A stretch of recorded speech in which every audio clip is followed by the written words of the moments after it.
Las adicciones comienzan con dolor y terminan con dolor. Cuando vos le preguntás a una persona que dejó de consumir hace un mes, ¿cómo estás? Dice, listo, no vuelvo a consumir, ya está. Cuando le preguntás a una persona que no consume hace 10 años, te dice, hoy no consumí. El tratamiento no es para inteligentes, es para obedientes. Muchos pacientes dejan de consumir y se convierten en maratonistas. Esa idea de que yo no quiero tener ganas, vas a tener ganas. Pero vas a desarrollar una distinción entre sentir ganas de consumir y consumir.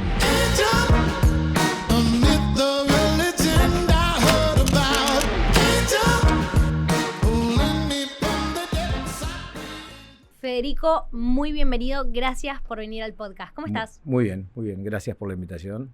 No, me encanta tenerte acá. Sos experto en un tema que me interesa mucho, que son las adicciones. Quiero empezar preguntándote, ¿cómo definís a un adicto? ¿Cómo se define un adicto? Yo diría que una expresión simple es una persona que ha perdido el control y que, pese a un impacto como muy notable, cuantitativo y cualitativo sobre su vida, y pese a entender perfectamente que lo que está pasando no está nada bueno, no puede parar. Nosotros tenemos escalas, tenemos test, tenemos muchas preguntas de la psiquiatría para intentar diagnosticar, pero la verdad es que funcionan igual o mejor los autoinventarios, ¿no? Yo, por ejemplo, en mi consultorio tengo una gigantografía de Narcóticos Anónimos enorme, cuando vas al baño y toda una pared que dice, soy adicto, y lo contestás vos en silencio, ¿no? Y los pacientes salen del baño y dicen, qué sé yo.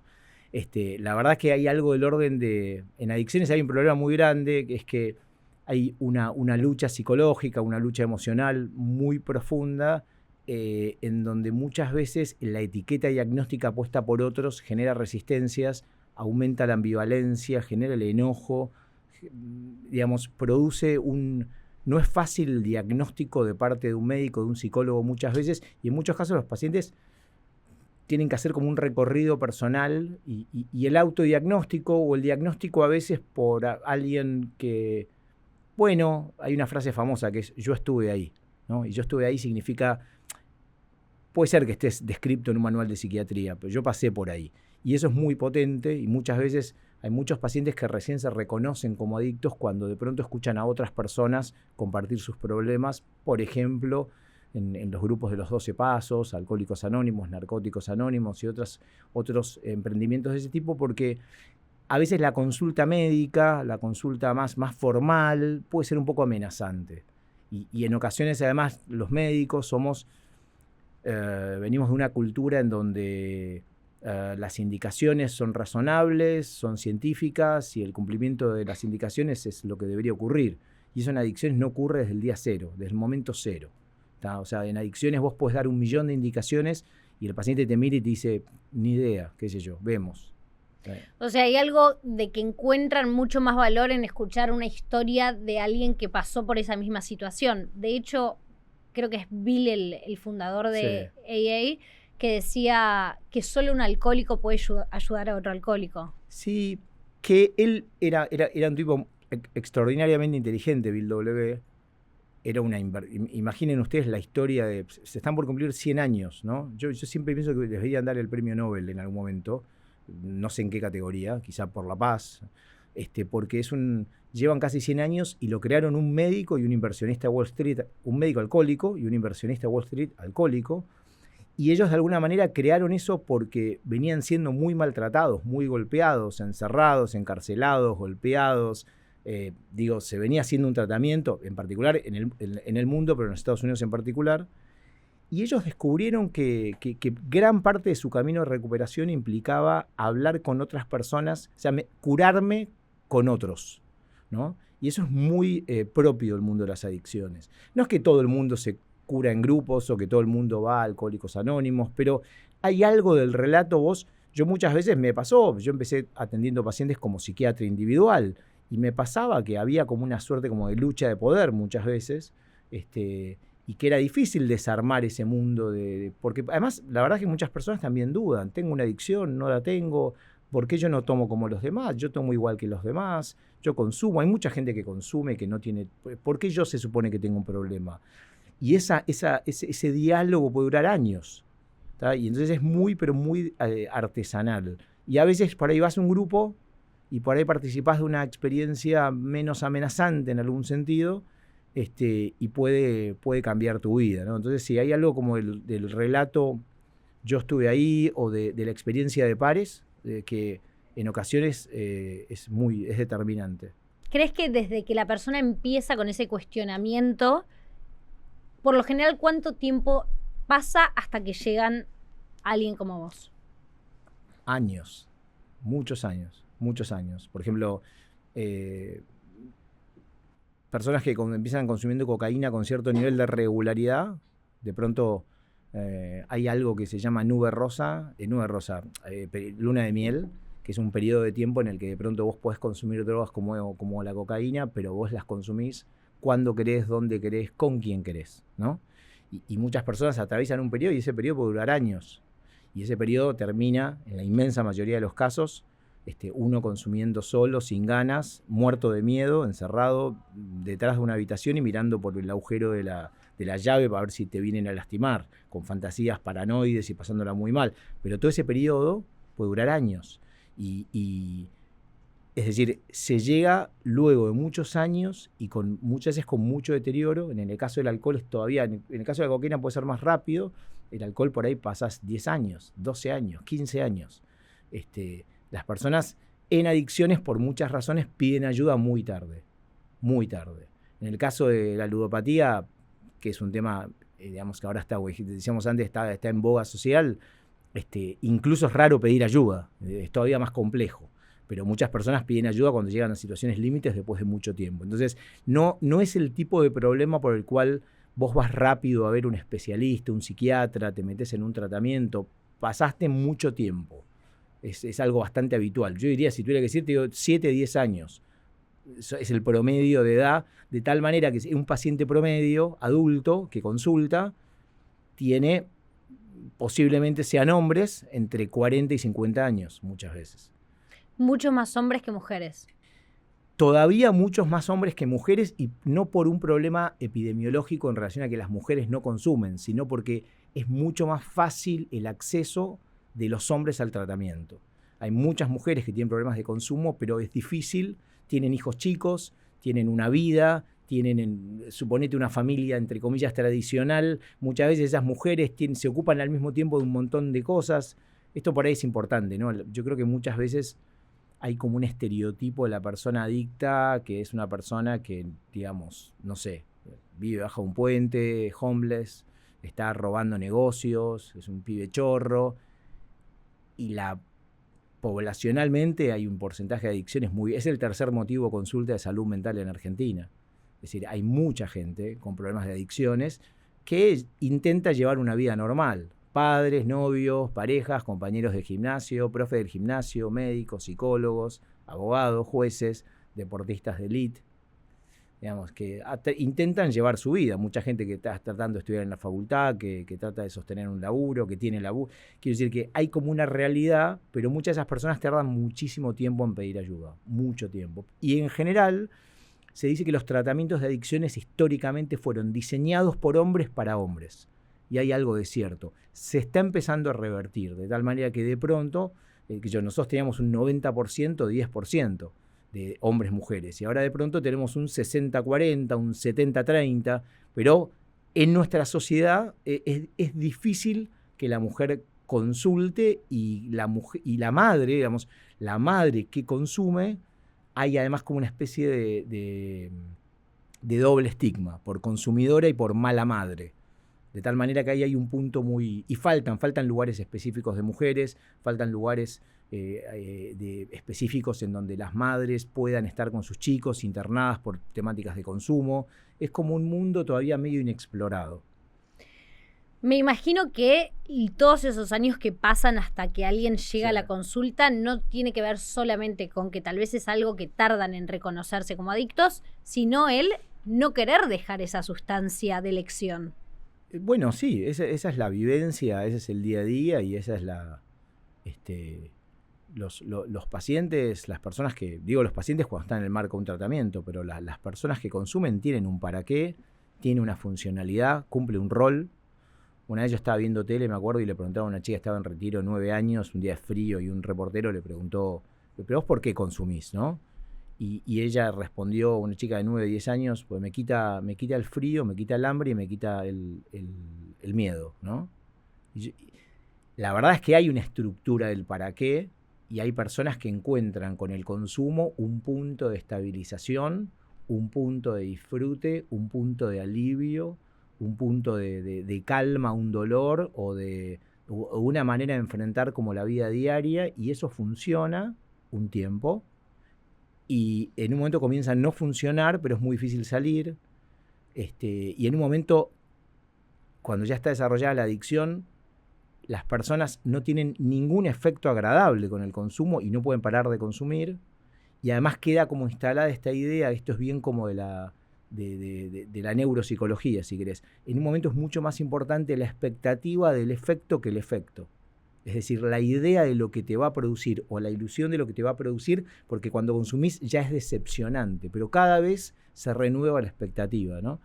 Y de hecho dicen que la expectativa en términos como neuroquímicos es mucho más intensa que el efecto del consumo. Yo tengo muchos pacientes que terminan consumiendo y te dicen, no sé ni para qué consumí, no lo disfruté, la pasé mal, pero lo vuelvo a hacer y lo vuelvo a hacer y lo vuelvo a hacer. Por eso también en adicciones hay algo del orden de la fuerza de voluntad, de poner garra, de poner, qué sé yo, fibra ahí. Se altera un sistema, se alteran cuestiones, si querés, neurofisiológicas, neuroquímicas, de los hábitos, del mundo de los hábitos, del contexto, ¿no? AA decía lugares, personas y cosas. Ahora hay una obra muy buena que se llama Lugares, personas y cosas, que cuenta la historia de una rehabilitación. Pero no, las adicciones tienen muchos mecanismos. Uno de ellos es individual, pero también es contextual, es vincular, digamos, hay muchas variables. Si tardás mucho tiempo y muchas personas están en esa lucha mental durante mucho tiempo y muchas personas tienen mucho miedo, pues es como un salto de fe también, es como, qué sé yo, hay mucho dolor, digamos. Yo habitualmente tengo la impresión de que hay una mirada sobre las adicciones como si implicara como un nivel de disfrute y de ganas de no dejar, casi como... Y vos lo que ves es al revés, ves gente desesperada que quiere dejar, pero que no pueden, y que se sienten muy autofrustradas porque lo intentaron muchas veces además, y no pudieron, ¿no? Me interesa hacer un doble clic en esto que me decís de lo que disfruto es lo previo a consumir, que una vez que consumo la sustancia, verdaderamente no la estoy disfrutando, no me da placer. ¿Cómo se explica eso? Bueno, porque nuestro sistema cerebral y aquello que conocemos como circuito de recompensa está mucho más cableado, formateado y es mucho más potente en relación a la búsqueda, a la novedad, a la exploración, ¿no? Y lo que viene y lo que va a venir es como mucho más excitante y estimulante que el hecho en sí. Y eso vale para las drogas, vale para las redes sociales y vale para la ruleta. Es decir, lo incertidumbre, lo aleatorio, lo que podría pasar, es un gran anzuelo adictivo y a nuestros cerebros, digamos, lo hackea, digamos, lo pone en tensión y engancha mucho. Y después la situación real te tiende a ser más bien decepcionante, digamos, tiende a ser más bien leve, moderada o mucho menos de las expectativas, pero eso se renueva cada vez, y después hay muchos mecanismos de racionalización, muchos mecanismos en donde uno cada vez cree que va a ser distinto, ¿no? Y esos son como mecanismos mentales, hay un pensamiento mágico, hay distorsiones cognitivas, pero esto salió mal 20 veces, bueno, pero qué sé yo, es como el quien juega la ruleta rusa y dice, wow, no sé si hay bala, qué sé yo. Entonces hay una cuestión ahí de cierto nivel de... por otro lado, cuando vos estás consumiendo, cuando vos llevas una vida de consumo, se afecta tu manera de sentir, tu manera de... las personas a veces creen que cuando uno está en consumo y las horas que uno está intoxicado piensa mal. Pero cuando uno viene con un consumo crónico, aunque no consumas todo el tiempo, todos los días, están afectadas, digamos, la forma en las que tomás decisiones, las formas en las que te relacionás emocionalmente con la gente que querés, la toma de decisiones más formal y objetiva, tu estado de ánimo, la manera en la que dormís, la manera en la que disfrutás, la manera en la que comés, la manera en la que te relacionás sexualmente, está afectada toda tu vida. Cuándo consumís y cuándo no consumís. Esto es súper importante. Es decir, hay como está afectada tu manera de existir. Y esto es muy importante.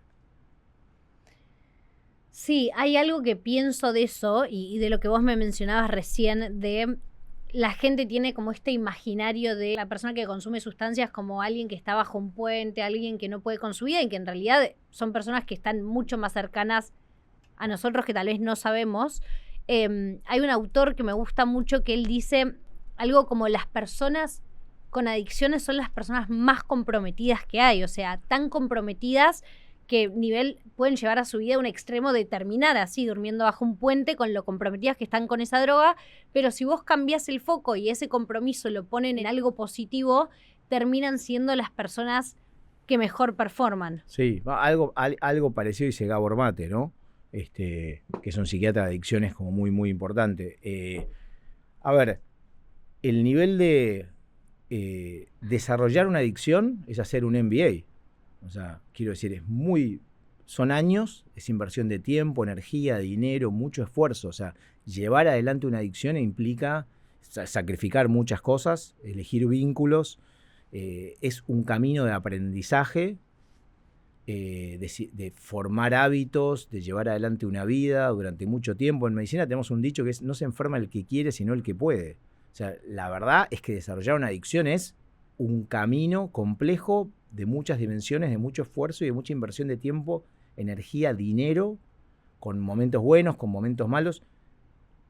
Y la verdad es que, tal cual, más que holgazanes, son personas como muy comprometidas con ese sistema de vida y con ese sistema, y pueden llegar a cuestiones extremas y temerarias, y es un sistema de vida. No es una anécdota, no es una mala noche, no es un mal verano, no es que te pasaste en una fiesta. Se desarrolló un sistema de vida que incluye las sustancias para sobrevivir, ¿tá? Para pasarla bien, para pasarla mal, para enfrentar el aburrimiento. Entonces, algunas de esas personas, cuando logran comenzar un proceso a veces de lo que nosotros llamamos desintoxicación, que es detener el consumo a corto plazo, pero también de recuperación, que implica como modificar tu vida, se modifican hábitos, y lo que vos ves en muchos casos es que ese vector de locura, de alienación, de cuestiones extremas, de mucho sufrimiento, se transforman en vectores de crecimiento personal, y son personas que luego la rompen en distintas cosas. Es decir, son personas que después tienen un caudal de energía, de adrenalina, de sistematización, además estuvieron en el infierno, y son personas que yo te diría que tengo ejemplos desde ámbitos deportivos a personas que luego pudieron terminar sus carreras y fueron personas como muy exitosas en su área. Es decir, personas que cuando llevan ese caudal de adrenalina en relación a una intención y un propósito vital, son personas que se destacan. Con lo cual creo que esa frase es literalmente así. Porque hay una idea, sería en el imaginario social, de personas más bien perezosas, que no quieren cambiar, que son así, y no, nosotros vemos personas como obsesionadas con el consumo, ¿tá? Obsesionadas y que no pueden parar y que invierten toda su energía allí. De hecho, creo que de alguna manera una frase más o menos habitual cuando una persona deja de consumir es: che, el tiempo que perdí, ¿no? Me hubiera gustado parar antes, el tiempo que perdí. La verdad es que hay una suerte como de conciencia de que eso lo podían obtener de otra manera. Y hay personas que, por otro lado, te digo, encontraron ese mundo y simplemente no es que... También hay Gabor Mate, que es este psiquiatra que me está bueno mencionar, dice: las adicciones comienzan con dolor y terminan con dolor. Y hay muchas personas realmente que llegan al mundo de las sustancias por trauma. El trauma es como una puerta, el trauma infantil, el trauma... nosotros preguntamos, yo en un momento empecé a preguntar, a raíz de un estudio que hicimos, que nos obligaba a hacer la pregunta. A mí me pareció una pregunta un poco invasiva y medio violenta para las primeras entrevistas, pero empezamos a preguntar si cuando llegaban personas adultas por consumo de drogas, si habían sufrido abuso sexual infantil. ¿Tá? Entonces, cuando vos llegás a un consultorio, sos una persona adulta y venís por una temática de drogas, quizás si yo te pregunto si sufriste abuso sexual infantil, es una pregunta que podría, qué sé yo, sonar fuerte. Bueno, no sonó fuerte, y de hecho un porcentaje alarmantemente alto de personas, serían personas adultas que consultan por problemas de drogas, pero que sufrieron distintos tipos de abusos o de negligencias o de abandonos en la infancia, ¿no? Algunos casos puntuales fueron abuso sexual, ¿no? Y bueno, y esta relación entre el trauma y el consumo es una relación como muy, pero muy estrecha. Al mismo tiempo, el consumo produce mucho trauma también, y mucho dolor y mucha angustia. Y en Argentina el 70% de las personas con adicciones viven con la familia. No viven solos, viven con la familia, en un pueblo, en la ciudad, en un núcleo familiar, ¿no? Y me imagino que en muchos de los casos es como llevar casi una doble vida. Sí, y esa doble vida la podés llevar adelante un tiempo. Sí, que depende tu capacidad cognitiva, tus recursos económicos, tu capacidad de, qué sé yo, de llevar esa doble vida. Hay gente que no puede, hay gente que es muy mala para llevar esa doble vida, pero la verdad que durante un tiempo llevas esa doble vida. En algunas cosas como la ludopatía es mucho más, digamos, es más fácil, porque no tenés el golpe, el deterioro, la resaca. Las drogas son muy visibles corporalmente, físicamente, ¿tá? Se huelen, se ven, están la sobredosis, el consumo de psicofármacos, el consumo de alcohol, de cocaína, eso, pero de todas formas hay muchas personas que durante muchos años no se nota o hacen su vida, y como decíamos antes, hay un periodo, entre comillas, de consumo exitoso o de consumo que, digamos, funcional, y que no te vas a dar cuenta, ¿no? De hecho, yo digo, la verdad es que posiblemente muchas de las personas que nosotros atendemos, nadie diría que tienen una adicción, ¿entendés? Sí, por lo menos a un par de metros. Yo escucho muchos podcasts que los conductores son exadictos, sí, y me llaman la atención dos cosas. La primera es que muchos están sobrios hace 17, 20, 25 años, y aún así el tema los sigue motivando lo suficiente para hacer algo que todas las semanas se sientan y hablan sobre ese tema. Y de hecho ellos se consideran, yo soy un adicto. Sí. Digo, como qué impresionante que después de 20 años todavía eso forme gran parte de cómo te identificas.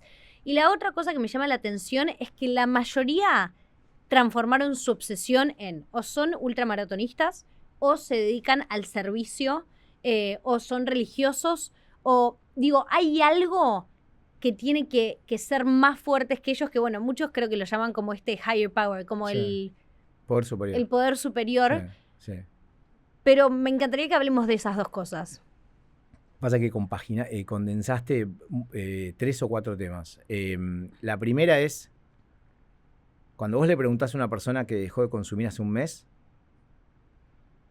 10 años de consumo, ¿no? Y le preguntás, ¿cómo estás? Dice, listo, no vuelvo a consumir, ya está.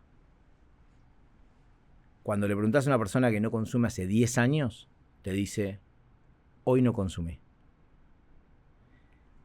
Es decir, la adicción como proceso mental y como proceso, te diría casi espiritual también, las personas que se sostienen en sobriedad durante mucho tiempo tienen un nivel de expertise y de sensibilidad y de permeabilidad y de cuidado y de vulnerabilidad que saben que se tienen que cuidar día a día. Las personas que están tratando de parar están convencidas que no van a volver a recaer, que está todo bien, que ya está, que se curaron.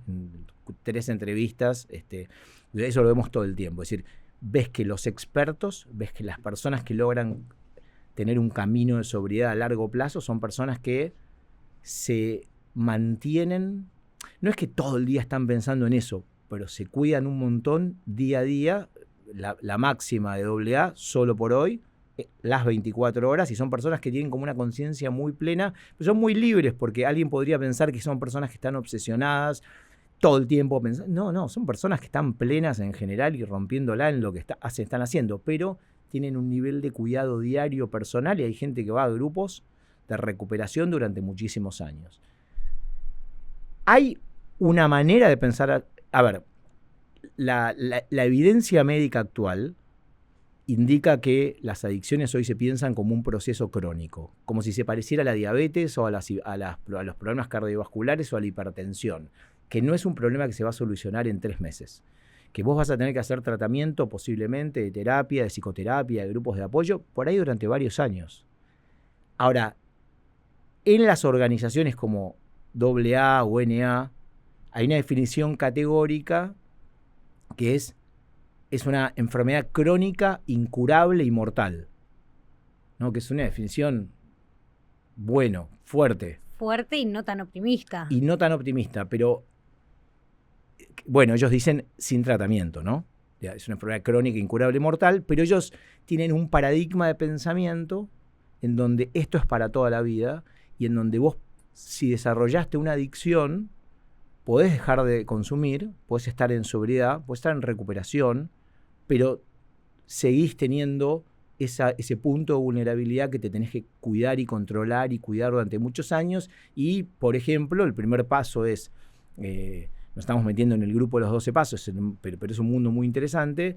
El primer paso es me declaro impotente frente a la enfermedad y el último, como dijiste recién, es el servicio. Es me voy a mantener en recuperación pero ayudando a otras personas. Y entonces se arma un loop muy impresionante social, que es personas que fueron adictas, que sienten que todavía tienen ese problema, pero que no están en consumo, que ayudan a personas que acaban de llegar. O sea, un loop muy difícil de lograr. Creo que es la clave. Creo que van a cumplir 100 años por esto. Además es que es anónimo, público, gratuito y otras cosas más. Y yo me dedico al mundo de lo privado, así que quiero decir, pero han logrado algo increíble en ese punto. Sí, esto lo vemos mucho, esto que vos decís de la historia de... Nosotros, por ejemplo, en el dispositivo yo coordino, tenemos un programa de atletismo, porque muchos pacientes dejan de consumir y se convierten en maratonistas o ultramaratonistas, literalmente. Muchas personas que dejan de consumir empiezan a hacer experiencias de exposición al frío como al estilo Wim Hof. Muchos pacientes hacen su segunda carrera, terminan la facultad. Es decir, ves algo muy impresionante. Hay un periodista inglés que se llama Johann Hari, que estudió mucho el tema de las drogas, y él dice, lo opuesto a la adicción no es la sobriedad, es la conexión, ¿no? Es una linda definición poética, en el sentido de que la conexión no solo con otros, la conexión con tus propios proyectos, con cosas que hasta pensaste que nunca ibas a hacer en tu vida. Es bastante... cuando vos ves... Ayer un paciente dijo, viste, esta frase que está en el Talmud, que dice, cuando salvás una vida, de alguna manera salvás al universo. Cuando vos ves una persona que venía con una adicción recuperarse, es un efecto como inolvidable, de alguna manera, ¿no? Es como, yo creo que es un poco la adicción de los que trabajan con adicciones, ver eso, ¿no? Que encima es, no es todo el tiempo, ¿no? Porque creo que lo hablábamos antes de comenzar formalmente el encuentro, la verdad es que te tenés que hacer como muy experto en la frustración, en la tolerancia a la frustración y en no esperar resultados superlativos y en no esperar no hay tantas nominaciones y quiero decir, es un ambiente como más duro, pero este tema de lo sobrenatural y lo espiritual cuando ellos, esto del poder superior, ¿no? Es como entregar tu vida, entregar el control, ese falso control que vos venís teniendo y luchando con tu adicción, es listo, ¿qué tengo que hacer? Me entrego.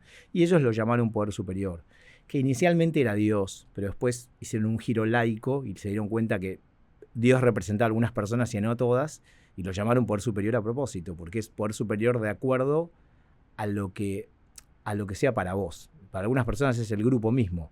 Entonces, poder superior es un concepto como que, ok, no sos vos, ya tu yo, tu fuerza de voluntad, ya está, ya lo intentaste vos solo. Ahora aceptá la ayuda de otros, ¿no?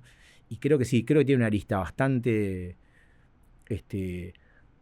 espiritual, porque aparte son personas que en muchos casos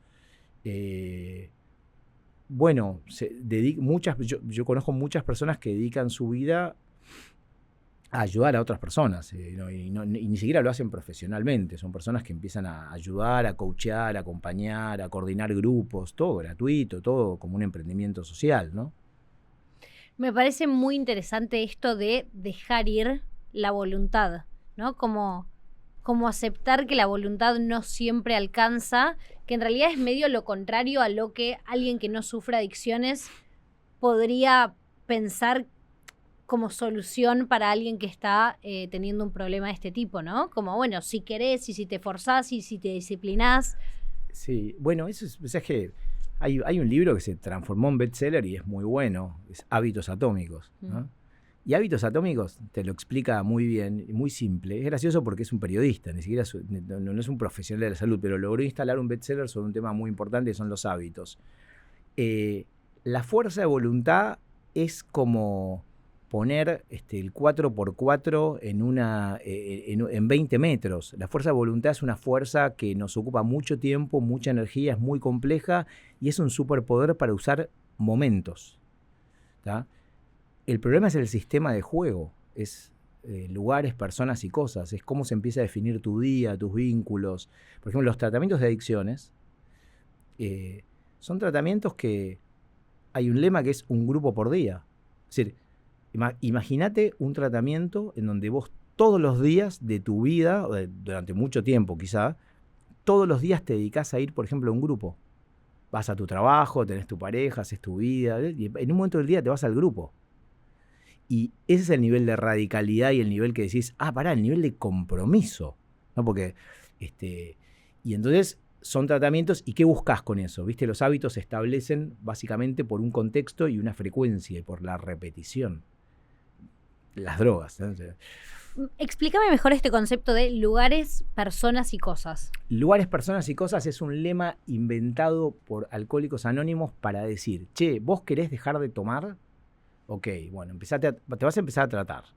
Pero vamos a definir juntos cuestiones que son determinantes para el mantenimiento de tu consumo. Y es contextos, escenarios, lugares, determinados vínculos y determinadas actividades. Entonces empiezan a establecer como un mapa conductual, un mapa contextual, en donde parte del tratamiento va a tener que ver con analizar con lujo de detalles esto, que tiene que ver con tu día, que tiene que ver con tus vínculos, que tiene que ver con cuándo vos utilizás la sustancia y para qué. Se hace como yo diría, como una semiología. Bueno, por eso yo creo que además los tratamientos de este tipo no son los típicos tratamientos de salud mental o de psiquiatría en los que vos vas de pronto, qué sé yo, al psicólogo, al psiquiatra, por ahí una vez por semana, cada 15 días. Estos tratamientos se meten en tu vida, se tienen que meter en tu vida diaria.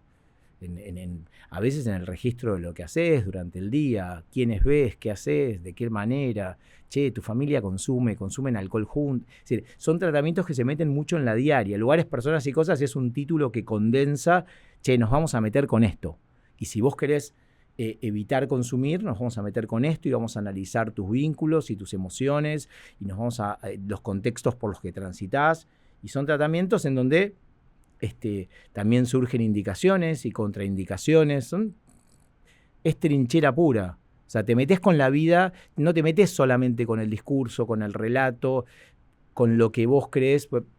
Hay una cosa que pasa también que es interesante, que es que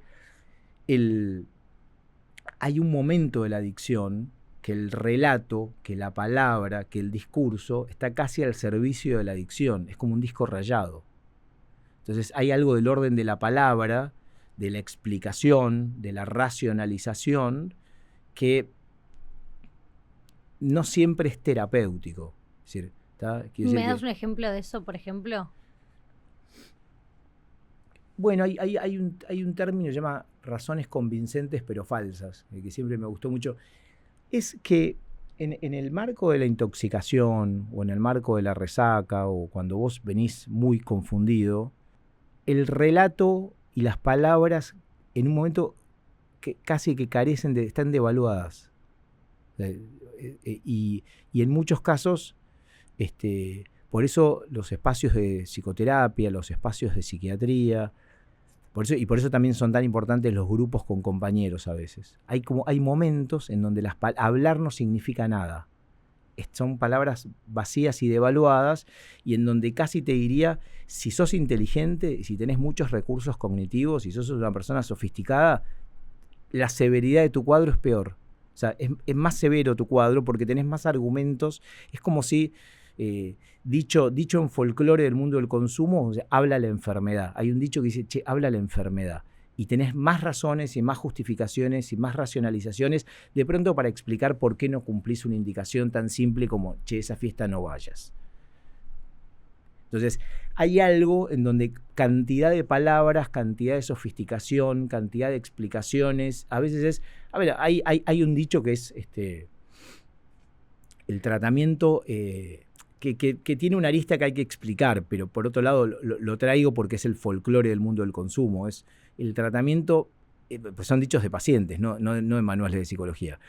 El tratamiento no es para inteligentes, es para obedientes. Creo que es un dicho que refleja... Clarísimo.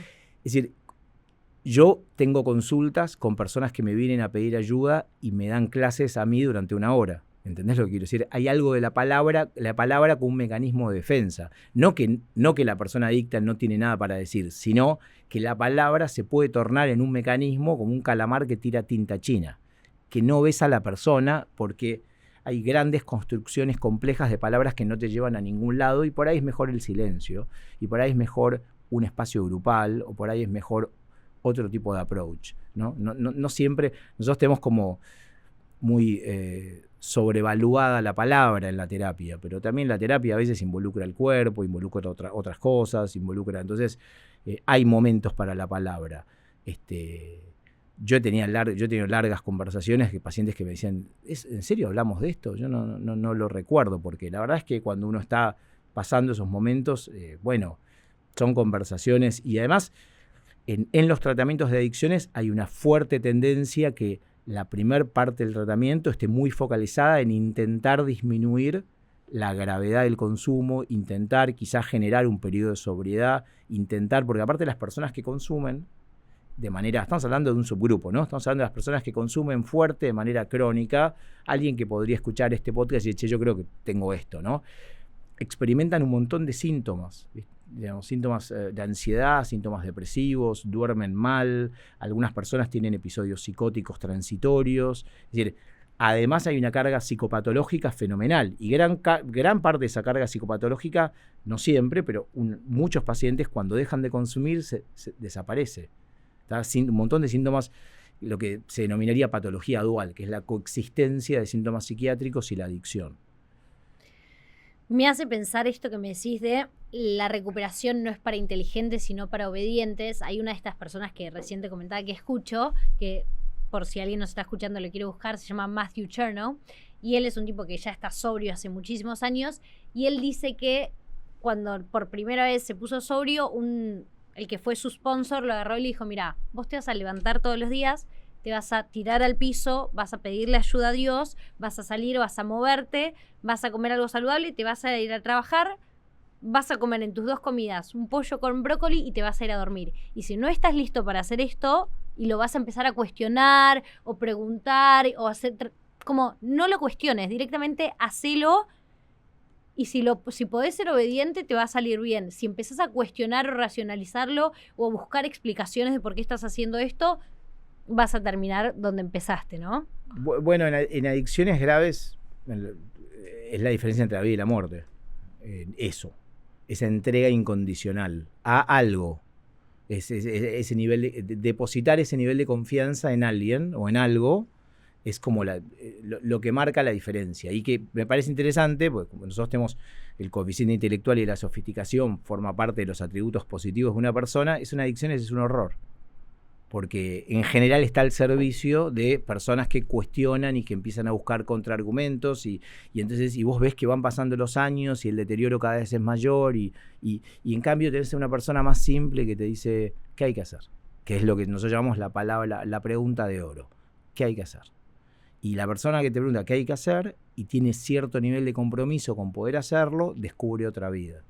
Pero quizá gran parte del trabajo de las personas que se dedican a adicciones es favorecer, estimular, generar contextos, generar diálogos, generar situaciones en donde esa persona que de pronto venía muy cerrada, muy, digamos, enojada, muy, defensiva, de pronto un poco empieza a aflojar y de pronto un día pregunta, che, ¿cómo sería? ¿Qué tengo que hacer? ¿No? ¿Qué tengo que hacer?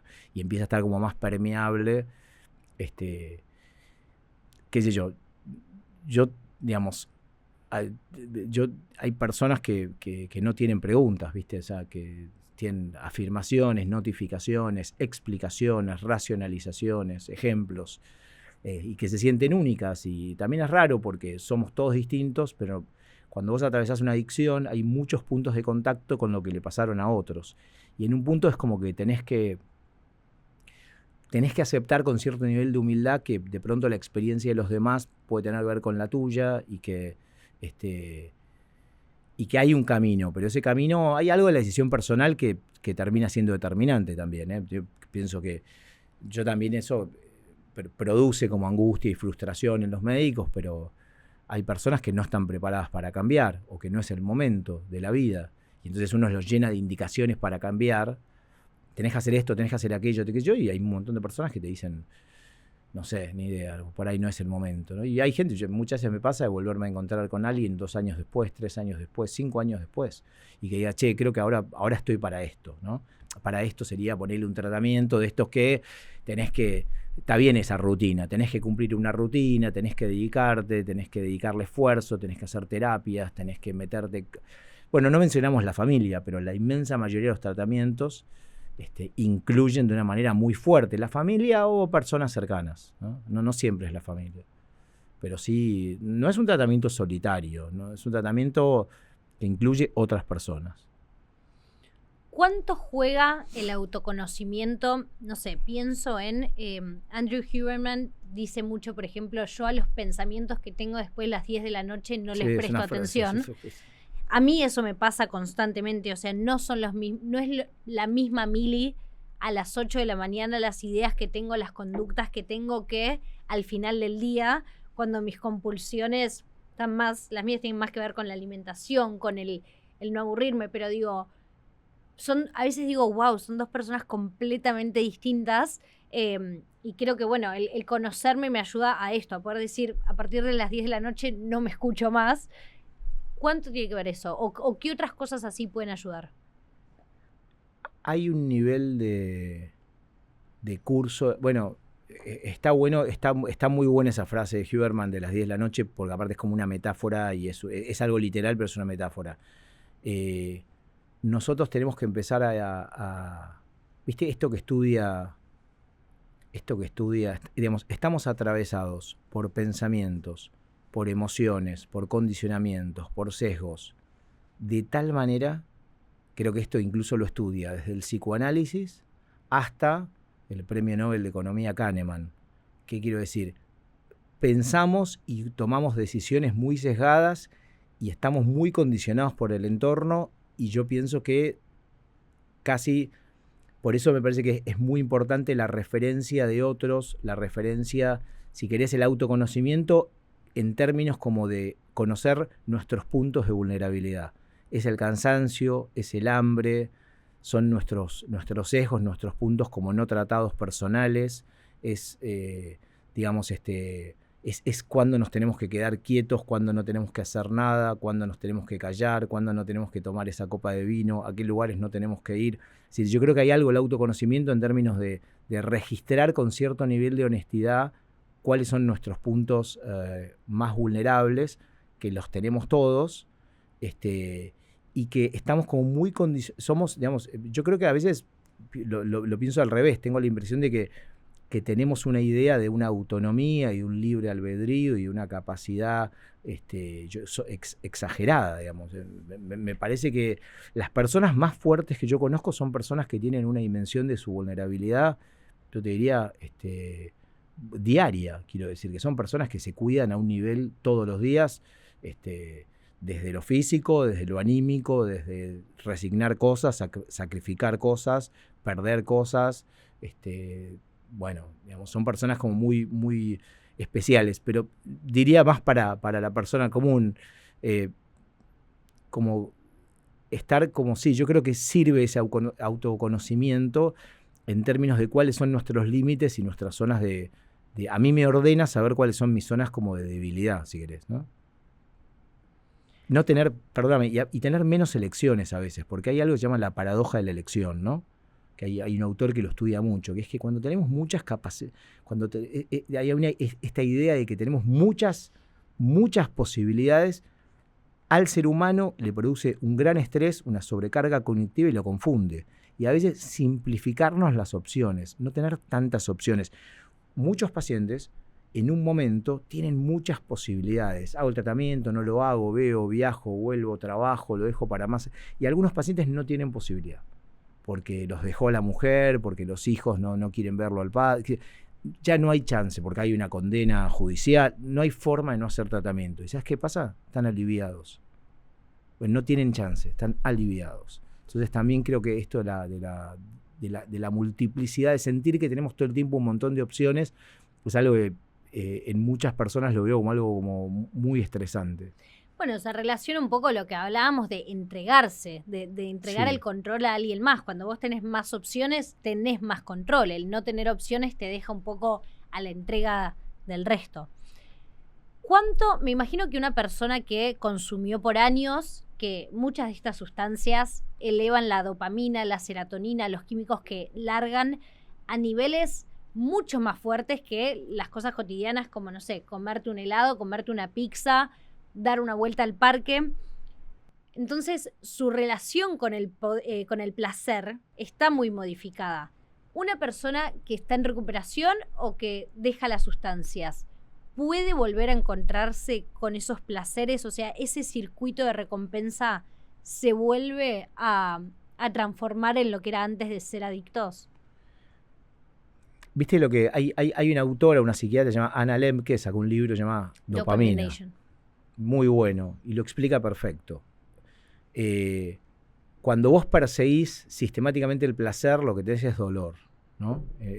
Al mismo tiempo, a veces el dolor genera placer, curiosamente, porque hay un equilibrio muy curioso entre placer y dolor, pero el consumo crónico, que, como dijiste vos, ¿no? Digo, una droga como la cocaína produce una liberación de dopamina 1000 veces mayor que las fuentes de liberación de dopamina naturales.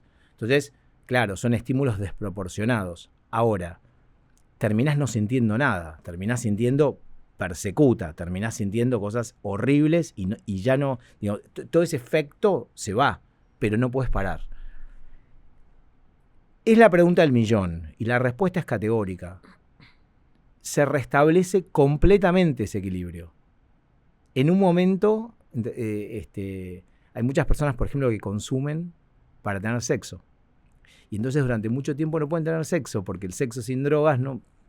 Entonces, es la restitución de ese equilibrio de placer, de volver a sentir placer en pequeñas cosas que te parece imposible, se restablece 100%. El problema es que es un proceso de meses y a veces de años. Entonces, cuando estás a mitad de camino, ¿no? Una vez me dijo un paciente a mí, che, estoy contento con todo esto, la verdad, mi familia, recuperé mi familia, todos me felicitan, que yo llevaba 6 meses sin consumir, por ejemplo. Pero, me dice, si la vida va a ser esto, es decir, se refería me hizo un gesto así, no, si la vida va a ser esto, yo voy a volver a consumir. Creo que fue un muy buen relato que graficaba ese camino intermedio, que es importante que cualquier persona que haga un tratamiento que lo sepa, que ese equilibrio, ese volver a sentir placer en muchas pequeñas cosas de la vida, es un proceso que lleva mucho tiempo.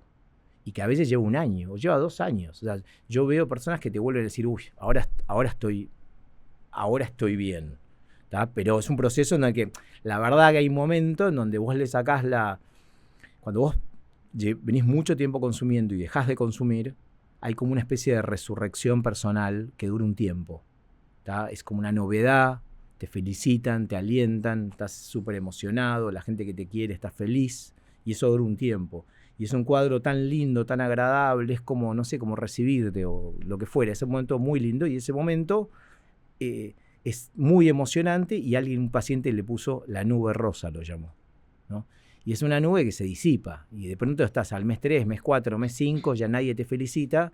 No tenés la adrenalina, no tenés la locura del consumo, pero bien, todavía no te sentís. Y hay un montón de cosas de tu vida que estás empezando a rehacer. Y esos caminos intermedios, a veces sin un grupo de apoyo, sin compañeros, sin personas cercanas, sin un terapeuta, esos caminos intermedios son muchas veces la materia prima de una recaída, por ejemplo. Creo que ese es uno de los miedos más fuertes de personas que lidian con este tipo de problemas, que es mi vida va a ser muy aburrida. Sí, se desarma en 2 minutos eso, porque la vida pasa a tener como un nivel de a ver, el proceso adictivo, nosotros cuando nos juntamos con los pacientes, ya sabemos todo lo que va a pasar. O sea, está escrito, eso sí está escrito en los manuales. Cuando una persona entra en recuperación, cuando una persona deja de consumir, no tiene techo. Son estas personas que tienen un caudal de energía, un gran compromiso, que tienen una gran sistematización, mucha fuerza, y no tenés la menor idea con lo que van a hacer, impredecible, no tenés la menor idea qué van a hacer con su vida. Una persona, la evolución natural de una dependencia al alcohol, digamos, están todos los pasos descriptos de cómo llegás a la cirrosis, cómo llegás a la inflamación abdominal, de qué te morís, está todo descripto, pero no la recuperación. La recuperación no tiene techo y las personas se empiezan a encontrar con otra vida y que el día es más largo y que tienen una gran energía y que la vuelcan en cosas y empiezan a disfrutar. Bueno, digamos, por eso me parece que hay tantas personas que han podido transitar este camino, y viste que no sé si notás que las personas que transitaron este camino y están en sobriedad son un poco como tratan de convencernos que vale la pena ese camino, que no es un verso, de que son personas que lograron mucho nivel de plenitud. Ahora hay un camino intermedio, hay un camino ahí que sí creo que puede ser difícil, en el sentido de solo, digamos, sin acompañamiento, digamos.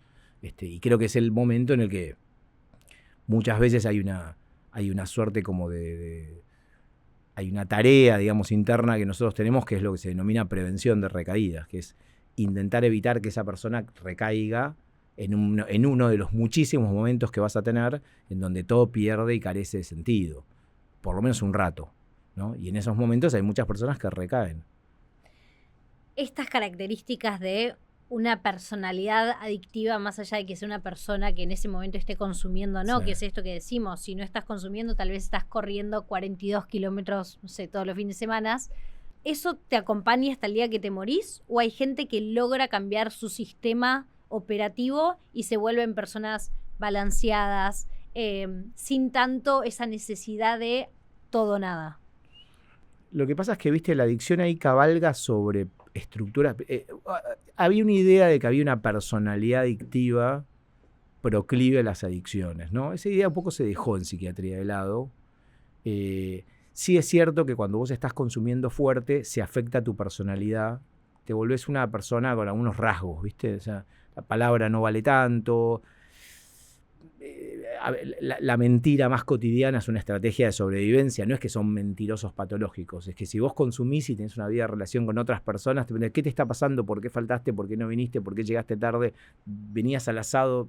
No sé, quiero decir, mentís un poco sistemáticamente. Entonces hay como una especie de afectación de tu personalidad muy propio de la vida de consumo. Hay personas que después se apasionan febrilmente y mantienen ese nivel de obsesividad, pero hay muchas personas que dejan de consumir y encuentran un punto de equilibrio y que son personas que normales, tranquilas, que no, quiero decir, que llevan una vida plena, saludable y que es cierto que posiblemente haya algo temperamental y que haya una fiebre y que haya una tensión y como si fueran personajes literarios que por ahí algo de esa energía pues la tenés que volcar en algo, pero no es ni todos los casos, ni hay una personalidad. Después, por ejemplo, hay personas que lo que en psiquiatría se denomina trastornos de personalidad, que tienen maneras de ser, digamos, que necesitan tratar, corregir y que muchas veces la sobriedad es el primer paso para trabajar con aspectos de su personalidad que drogado todo el día no los puedes trabajar. Entonces, muchas veces la sobriedad es el comienzo del tratamiento, no el final. ¿Tá? Muchas veces hay muchas personas que con la sobriedad tienen un primer escalón en donde, ok, puedo empezar a dedicarme a cosas de mi vida que yo jamás pude, por ejemplo, el trauma. Muchas personas empiezan a trabajar sus traumas, y estamos hablando de gente de 50 años que empieza a contarte cosas de su infancia. Entonces, no hay un común denominador. Sí es cierto que hay algo del orden como de la... Yo les digo a los pacientes, che, vos consumís como un temerario, como un radical, de una manera radical, temeraria, intensa, muy heavy, y querés hacer un tratamiento moderado. Y no va a funcionar. No va a funcionar. No, un grupo por día, quiero decir. Y un grupo por día termina siendo una metáfora y una expresión. Esto del compromiso. Vas a tener que hacer un montón de cosas. Ahora, bueno, qué sé yo no sé si uno, ¿no? Ahí me pienso yo como paciente, no sé si yo llegaría en un momento y alguien que me diga todo lo que tengo que hacer y yo lo haría. También todo el tiempo yo trato de tener ese diálogo, no creo que sea tan simple eso. Ponerme en manos de alguien, confiar en alguien. ¿Por qué debería confiar ciegamente en alguien? Entregar el poder, ir a grupos. Ir a un grupo es muy difícil. Yo te hablo de grupos. Ir a un grupo, entras, hay 40 personas, cada uno contando su vida. En un capítulo de Los Simpsons y en las películas se ve bien, pero no es tan simple ir a un grupo, dar ese paso. Entonces hay un recorrido muy, muy impresionante, pero yo creo que hay muchísima gente que todos los días está luchando para tratar de cambiar su vida de una manera como muy silenciosa, muy casi te diría a veces avergonzada, con muy bajo perfil, tratando de encontrar como un nivel de paz y de tranquilidad que no tenés. O sea, cuando estás en consumo, el día cada día es terrible. Es terrible. Es como, no solo para vos, además, para las personas que te rodean. ¿Cuánto juega la genética en esto? ¿Hay algo comprobado que tenga que ver con algo que uno nace, es un gen, es algo que se hereda? Tenés algo que se llama heredabilidad, que es que hay familias donde hay mayor prevalencia de algunas adicciones. Hay familias de alcohólicos, transgeneracionalmente. Hay familias en donde hay algún nivel de correlación no causal, ¿no? Como de variables que aparecen juntas, ¿no? Pero que no podrías decir, bueno, por tal gen vas a desarrollar un alcoholismo. Porque además está este campo de la epigenética, que son como las experiencias de la vida tempranas, y incluso si compartieras algún gen que te da mayor probabilidad de que experimentar algo con el alcohol, te criaste de pronto con una madre alcohólica de pronto, y tus primeras comidas, tus primeras siestas, tus primeras experiencias de la vida, las risas, los momentos de tensión, de enojo, discusiones, el alcohol era un elemento presente y cotidiano de tus primeros años de la vida.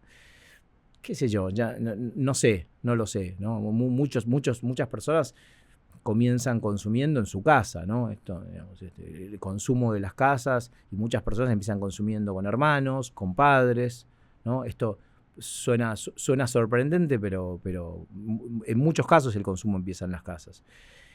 Ocupa un lugar. Me parece que es un área de investigación y es un área que va a tener más respuestas en los próximos años. Pero hay enfermedades en la neurología y en la psiquiatría que la carga genética es determinante, es causal. Y acá no tenés una Corea de Huntington. Acá lo que vos tenés sí es verdad que a veces ocurre que tenés 4 generaciones del mismo problema. Y vos te quedás como asombrado. Y por algo los psiquiatras preguntamos antecedentes familiares. Pero también lo preguntamos por la historia familiar, claro. Te escuché contar que sos corredor y que hay una metáfora que usás también para cuando estás lidiando con adictos, que es no llegues a tener sed. Sí. Me gustó mucho. Sí, no llegues a tener sed es... Bueno, es esto que charlamos hace un rato de la vulnerabilidad, ¿no? En la maratón, por ejemplo, si vos llegás a tener sed, te desmayaste antes. Quiero decir, porque la sed es un reflejo tardío de un nivel de deshidratación muy grande. Entonces, cada 5 kilómetros vos tenés postas de hidratación, y que los corredores más expertos no es que toman sed con sed, no toman agua con sed, toman agua y se van hidratando y qué sé yo. La imagen esta de no llegar a tener sed, es una imagen que me parece que trata de graficar esto de no llegar, o sea, en el momento en el que vos estás, por ejemplo, en el mundo de los consumos, personas, lugares y cosas. En el lugar equivocado, con la persona equivocada, en un contexto equivocado, ya está. Ya consumiste. O sea, ya no depende de vos. Hay No un depende de momento vos, en que deja de depender de vos. Hay un momento en el que deja de depender de vos porque entras en un, casi yo te diría, un estado crepuscular, en un trance en donde tu sistema instintivo, tu sistema adictivo se enciende, toma el control y es casi un estado de trance. ¿Tá? Casi es... Ahora, por eso muchas veces, y hay muchas imágenes, y hay muchas metáforas, y hay mucha cuestión al respecto de trabajo con todo lo previo, con todas las variables previas, esto de no tener nunca sed, esto de, che, ¿cómo dormiste? ¿Fuiste a terapia? ¿Faltaste a terapia? ¿Estás enojado? ¿Cómo está tu estado de ánimo? ¿Tuviste algún problema nuevo? O sea, todo un trabajo medio artesanal, medio arqueológico para no llegar a una situación que en ocasiones no tiene retorno. Entonces, es una imagen con la que jugamos.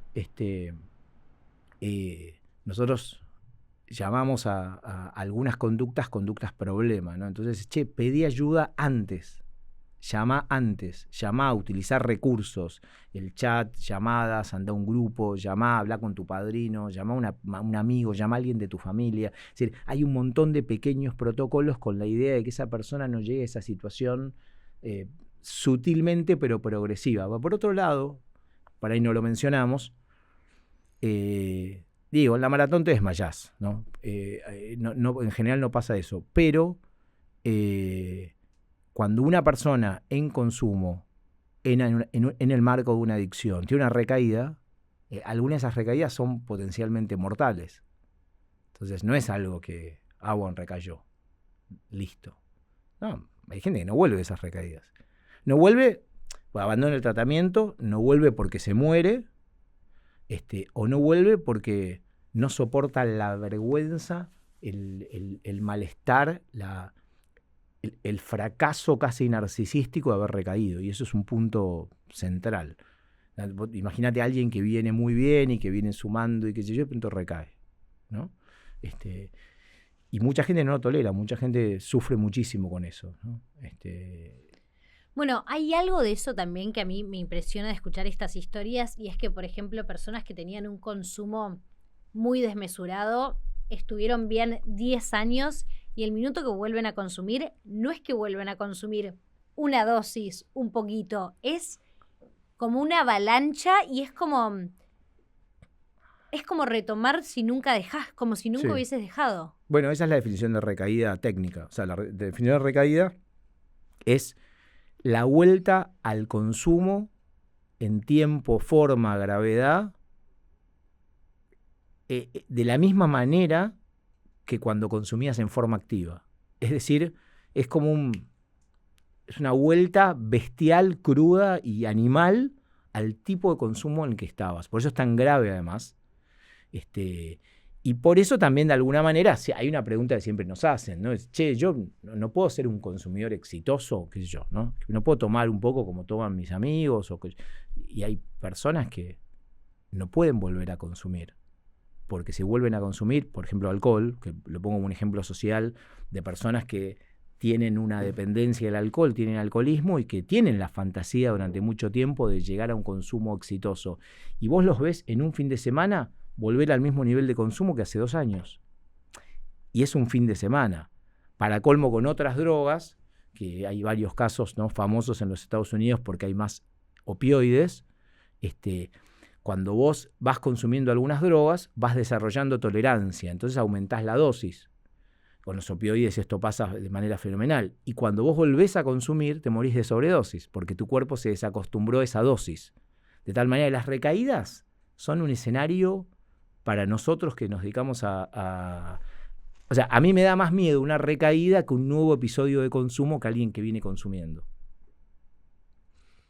Hay un psiquiatra que a mí me gusta mucho que él habla de adicciones, pero habla de temas en general, y dice que cuando uno está en una situación que está o tiene ganas de recaer en algo o no puede aguantar el desconfort que a veces es estar con uno mismo, dice, bueno, proponete como, ¿puedes estar un segundo con desconfort? Sí. ¿Puedes estar 5 segundos? ¿Puedes estar 1 minuto? ¿Puedes estar 10?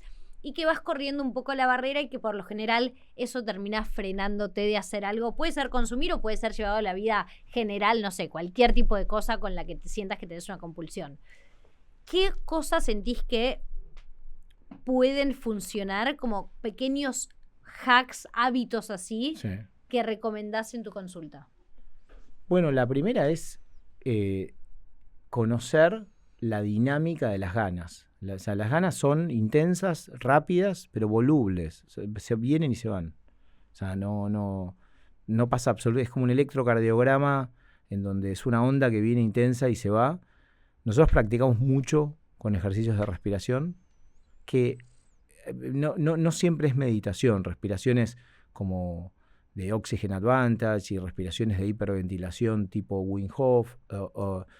Practicamos mucho con técnicas. Bueno, nosotros utilizamos DBT, que DBT es una técnica, una escuela, una técnica psicológica norteamericana que creó una psicóloga llamada Marcia Linehan y que es como muy útil en dar una cantidad de herramientas de tolerancia al malestar, que son como tips así concretos, pero que se ensayan y se practican. Y después hay una cosa que encontramos interesante, es que, bueno, todo esto se habla con los pacientes antes, no en el momento de la crisis. O sea, el momento de la crisis es un momento como si hubiera un incendio, quiero decir, ¿no? En el momento de la crisis no. Todo lo que no ensayaste en momentos de calma en la crisis no se puede aplicar. En ese sentido yo sigo a los bomberos, viste que hacen protocolos, simulacros. Bueno, nosotros hacemos bastantes simulacros de cosas que podrían ocurrir, ¿no? Preguntarle a un paciente, bueno, ¿cómo sería tu recaída? Contame, ¿cómo sería? Recaes, listo. ¿Qué harías? ¿Qué hacemos? Llamás a la ambulancia, le avisamos a tu familia. Bueno, hay técnicas que tienen que ver con la relajación. Pues los pacientes tienen. Cada paciente es un mundo y muchos pacientes tienen algo que llaman actividades no compatibles con el consumo. O sea, ¿qué cosas harías que no son compatibles con consumir en este momento? Pero no son iguales en dos pacientes. Algunos pacientes se ponen a ordenar, otros pacientes van a la ducha agua fría, otros pacientes comen determinadas cosas. Entonces se arma como una especie de setting, de set de herramientas individuales. No hay una universal. A ver, una cosa, por ejemplo, una cosa tan tonta como llamar a alguien, es algo que ha funcionado históricamente, desde que se creó Alcohólicos Anónimos hasta acá, que había teléfonos y Bill decía, llama a un compañero, porque en el momento en el que te descentras, bueno, tiene que ver con la fuerza de voluntad. Nadie se murió de ganas de consumir. O sea, te morís eventualmente si consumís, pero las ganas de consumir son un evento transitorio, intenso y que se va. Y por otro lado, no hay ningún tratamiento de consumo de sustancias a largo plazo en donde vos no convivas con ganas de consumir. Esa idea de que yo no quiero tener ganas, vas a tener ganas. Pero vas a desarrollar una distinción entre sentir ganas de consumir y consumir, que muchos pacientes lo tienen como un 2 en 1. Tengo ganas, consumo. Y en un momento empezás a trabajar con esos pacientes a diferenciar. Esto se llama ganas, dura 3 minutos. Y entonces hay tips. Pero ahí en ese sentido no tenemos un tipo universal. ¿Sí? Pero es algo que se arma bastante con cada paciente. Tal vez no es uno universal, pero ¿cuál es el que más recomendás vos? No hacer nada. Diferir, digamos, tolerar ese momento y dejarlo pasar, como una ola. Digamos, me refiero a un momento de deseo de consumo, que es un momento que puede ser, ¿no?, llamado por la bibliografía craving también, un deseo intenso de consumo, no son ganas, es un deseo intenso de consumo y habitualmente lo único que tenés que hacer es entender qué es lo que está pasando y no hacer nada. Es decir, dejar que algo muy importante, que se autoextinga y que no, en términos como de reflejos condicionados y de condicionamiento de la conducta, no actuar el deseo y delimitarlo como un deseo y como una emoción que tenés que, casi al estilo de DBT, observar, describir, aceptar y dejar pasar. Pues dura 3 minutos, o 2 minutos. Pero es algo muy intenso que confunde mucho y que la gente termina muchas veces actuando conductualmente con el impulso. Bueno, algo para mí que es muy útil es poder, que no lo inventé yo, lo escuché de un terapeuta también, pero que es poder predecir tu día, ¿no? Entonces, por ejemplo, si vos podés mirar tu día de mañana y sabés que tenés ciertas cosas que para vos son estresores, no sé, tenés una reunión que te pone muy nervioso, tenés un viaje y te asusta volar. Y es como que en tu mente vos te empezás a preparar mentalmente, en vez de llegar a esas situaciones y atravesarlas como si nada, vos haces un trabajo mental de poder, sí, prepararte previamente para lo que va a ser tu día y poder distinguir. Yo sé que por lo general en estas situaciones me agarra ansiedad, o sé que por lo general esto me va a irritar, o me voy a juntar con esta persona que me eleva, no sé, que me trae sentimientos raros. Entonces, al vos tener ese conocimiento y poder premeditarlo un poco antes, vas con un poco más de herramientas. Me quedé con la pregunta anterior y algo muy útil es algo que se llama adelantar la película. Che, ¿cómo va a terminar esto? Ok, dale, tenés ganas de consumir, vas, comprás, consumís. ¿Cómo termina? Se llama adelantar la película, ¿no? ¿Y cómo termina esto? Y termina siempre igual, ¿viste? Cuando tenés una adicción termina siempre igual. Los personajes, los escenarios, los horarios, casi que es un... hay algunos temas de Joaquín Levington que casi que son literales. O sea, termina siempre igual. Respecto al otro, claro, yo no lo termino de contar, pero, a ver, un tratamiento, por ejemplo, ambulatorio, en la vida real, se parece mucho más a esto que acabas de decir vos que a un tratamiento psicológico que la gente se puede imaginar de conversar, un terapeuta. Es decir, es el armado día a día de los elementos que te conmocionan, que te tientan, que te disregulan emocionalmente. Es un armado, se arma la agenda semanal. Además son tratamientos de alta intensidad. Tratamientos de alta intensidad significa que de pronto hay pacientes que van 4 o 5 veces por semana. Los primeros 6 meses, el primer año de tratamiento a un lugar, a un centro. Y entonces el terapeuta, que no es solo un terapeuta con el que conversás, también arma una agenda analizando día por día esto, que es cuáles son las variables de estrés, cuáles son las variables y incluso qué cosas no hacer. Hay otro punto importante que tiene que ver con que no hay ningún tratamiento que no implique, no hay ningún enfoque para dejar atrás una adicción que no implique un gran sacrificio de perder cosas. Digamos, no salís empatado, no salís ganando a corto plazo. Vas a perder cosas. A veces hay gente que querés mucho que no tenés que ver, qué sé yo. Cosas, incluso trabajos. Hay trabajos. Me ha tocado decirle a algún médico que no podía seguir ejerciendo esa especialidad porque o iba a matar a alguien o se iba a morir él, o las dos. Es decir, está la dimensión en esto de qué tengo que hacer y en esto de, bueno, ok, esto es lo que te tenés que comprometer a esto. También hay una dimensión de pérdida para ganar, pero de pérdida que no todo el mundo está dispuesto a aceptar, ¿no? ¿Sentís como algo que crees que es importante, que tal vez no tocamos, que no te pregunté, en cuanto a la recuperación, en cuanto a cuál puede ser un primer paso para alguien que está sufriendo esto? Bueno, socialmente pienso que todavía tenemos una cosa que siempre me parece importante decir es que la población de personas con adicciones a lo largo de la historia es un colectivo de pacientes. O sea, no hay otro colectivo de pacientes que haya sido más abusado, maltratado, estigmatizado, y eso un poco sigue ocurriendo todavía. Es decir, que es muy difícil tener una adicción y hacer tratamiento, encontrar un tratamiento, buscar un tratamiento, empezar un tratamiento. En el ámbito público, en el ámbito privado, en el mundo, 1 de cada 6 personas con adicciones hace un tratamiento, ¿no? Quiero decir, hay 5 que ni van a un consultorio, que ni van a un hospital. Es una realidad social. Entonces es eso, que hay como una realidad social. En psiquiatría, en salud mental en Argentina es el tercer motivo de consulta, pero tenés muchos más tratamientos para salud mental general que para adicciones. Y aunque parezca mentira, en muchos centros de salud en el país, todavía, si vos tenés una adicción y te querés tratar por una adicción, te dicen que no te podés tratar ahí, que tenés que ir a otro lugar.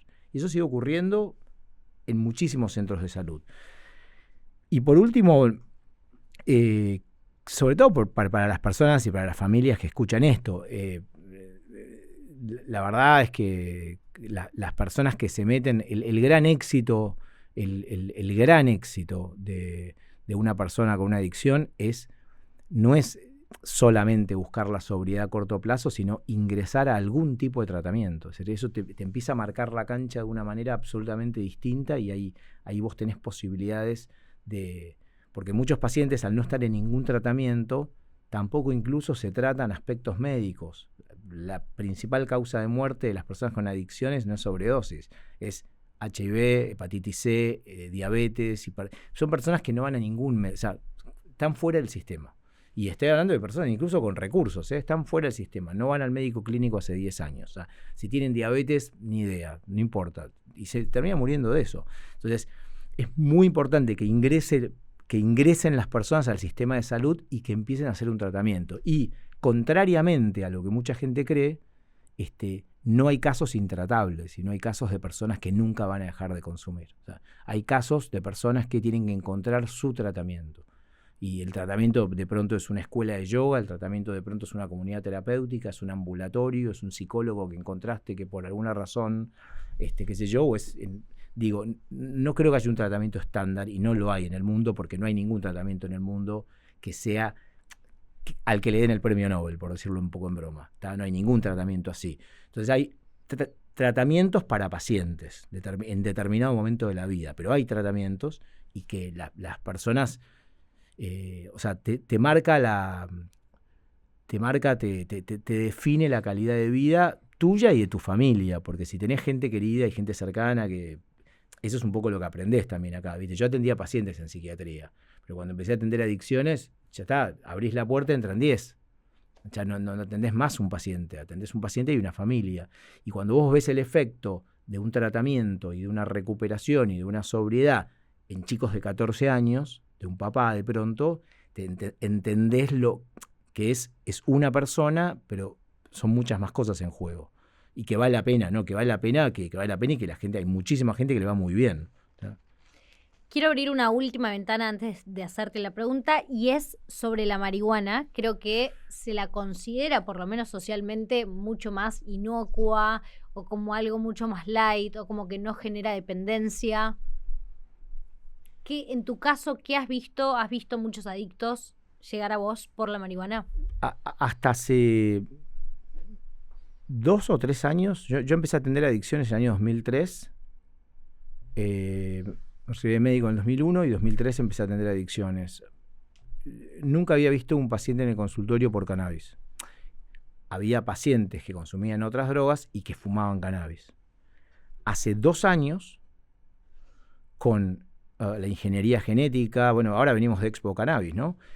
Con la ingeniería genética, con las plantas, con la tecnología, con una generación de chicos de 14, 15, 16, 20, que saben un montón de cannabis y de semillas y digamos, producir cannabis indoor.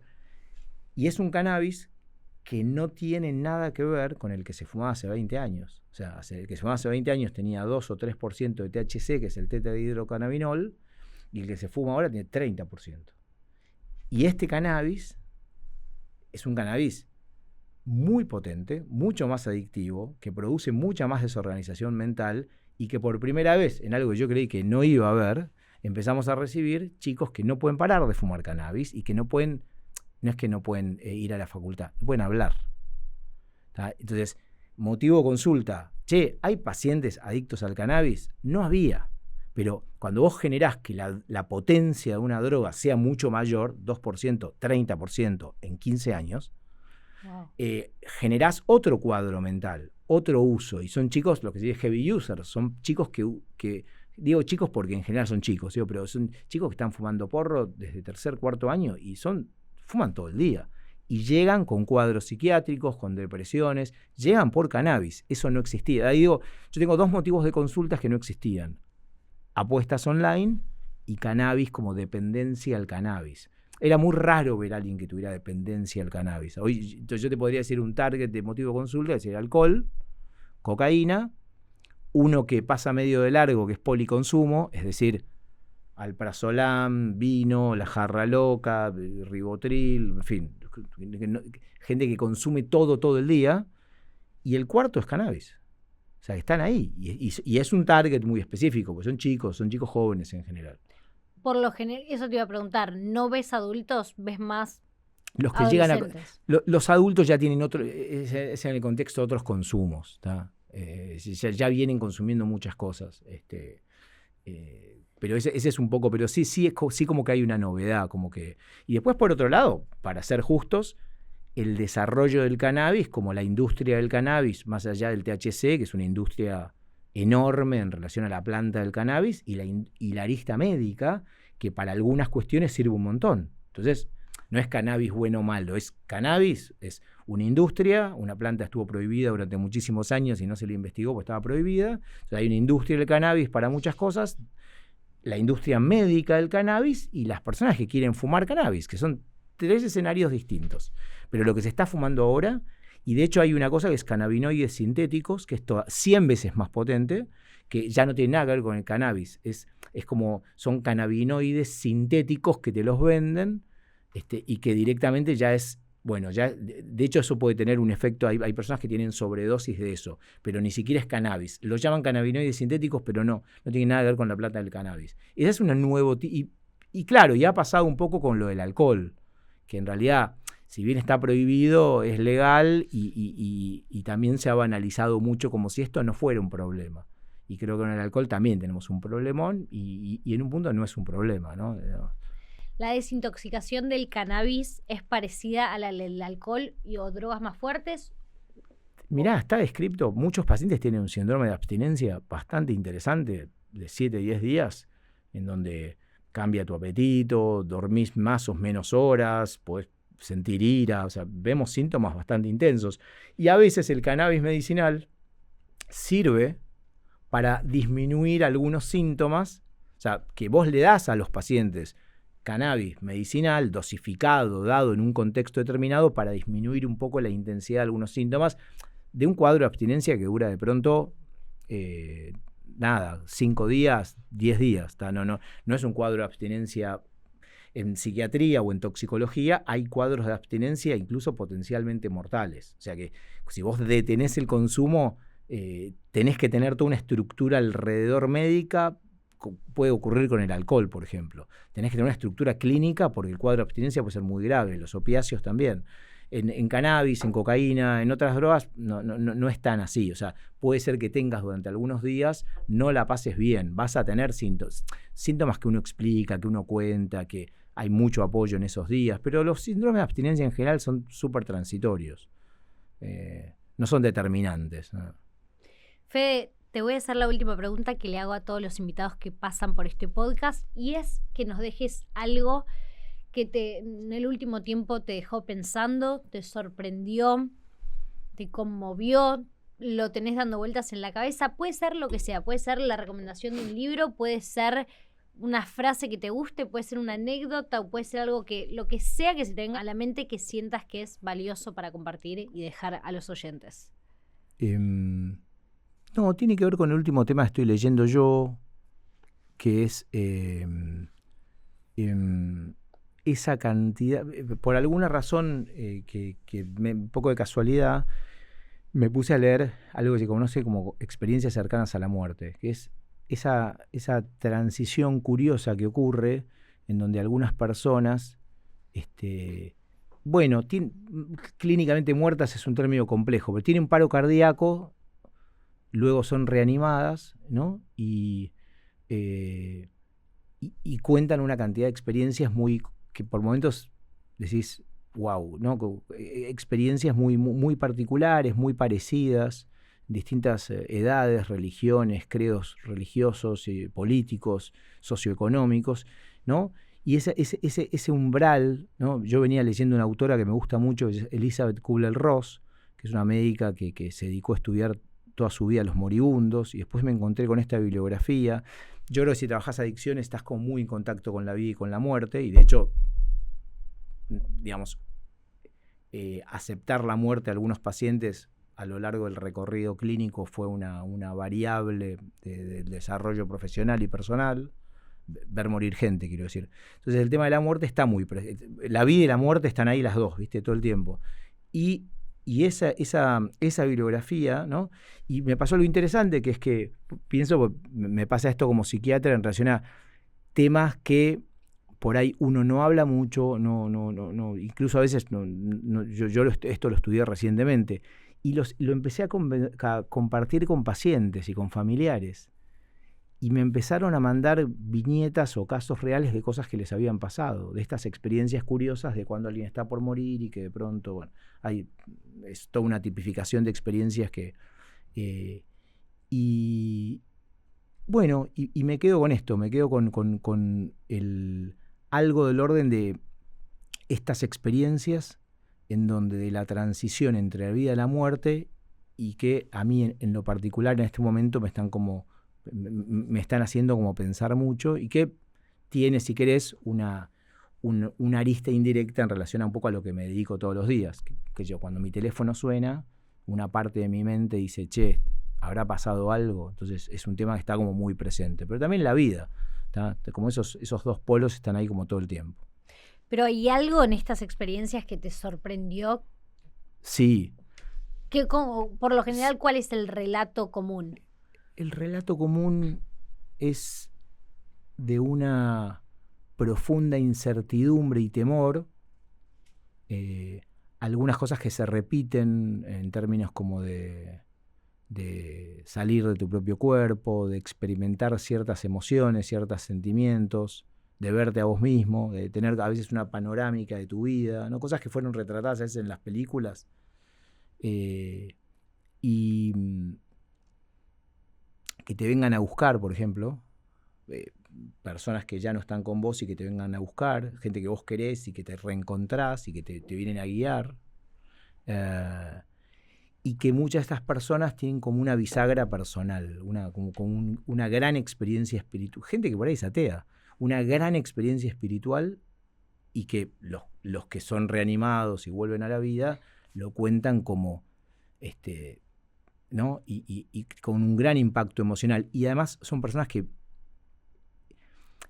Yo cuando estaba leyendo esto, yo perdí a mi padre hace algunos años, pensé, cuando iba leyendo esto, que yo decía, uy, qué bueno estaría que esto sea así, por, qué sé yo, la muerte. Eso te iba a decir, voy a ir a buscar ese libro ya porque me esperanza mucho, si es así. Bueno, es como si fuera un tránsito que tiene poco que ver con aquello o aquel temor o aquella incertidumbre y incluso aquella angustia natural que uno tiene con la gente que murió, que uno no vio más y que uno extraña, y que cuando yo leí el libro, que es interesante, bueno, me metí en este tema un momento, es un médico que en 1975, hace 50 años, tenía 22 años y a los 24 años se puso a estudiar gente en la terapia intensiva y escuchar qué decían. No fue a buscar algo en particular, fue a charlar con gente que había tenido paro cardíaco. Hace 50 años el paro cardíaco te morías, era muy raro. Que ahora hay desfibriladores, cambió mucho. Y el tipo empezó a estudiar y escuchar estos casos, que todas las experiencias se repetían. Y es un psiquiatra, y a los 24 o 25 años escribió este libro que se llama La vida después de la vida. El psiquiatra se llama Raymond Moody, ¿no? Después te mando la tapa. Y entonces una de las cosas más impresionantes, bueno, de hecho hay una cosa tragicómica, que muchas personas cuando están en este estado las están intentando reanimar, revivir, sería reanimar. Y algunas de estas personas no quieren ser reanimadas y se enojan con los que los reaniman. ¿No? Es algo increíble. Bueno, me parece un tema increíble, pero además de esos temas porque yo lo empecé a contar y me empezaron a mandar, esto le pasó a mi mamá, esto le pasó a mi papá, empezaron a mandarme relatos de pacientes, ¿no? Y yo dije, mira, este es el típico tema de cosas que tienen mucho que ver con nuestras ansiedades, angustias, temores, cosas cotidianas, incluso el temor de uno a la muerte. A mí me gustaría fuera así para mí, y me gustaría fuera así para mi abuela, para mi padre, que haya sido así, pues yo no tenía referencia, no tengo referencia de qué fue lo que pasó. Así que bueno, este es un tema que últimamente en particular me tiene medio atrapado en el buen sentido. Me encanta y salgo de acá y me lo voy a bajar automáticamente ese libro. Fede, gracias por haber venido, disfruté mucho esta conversación, aprendí mucho escuchándote, así que gracias por tu tiempo. Muchas gracias.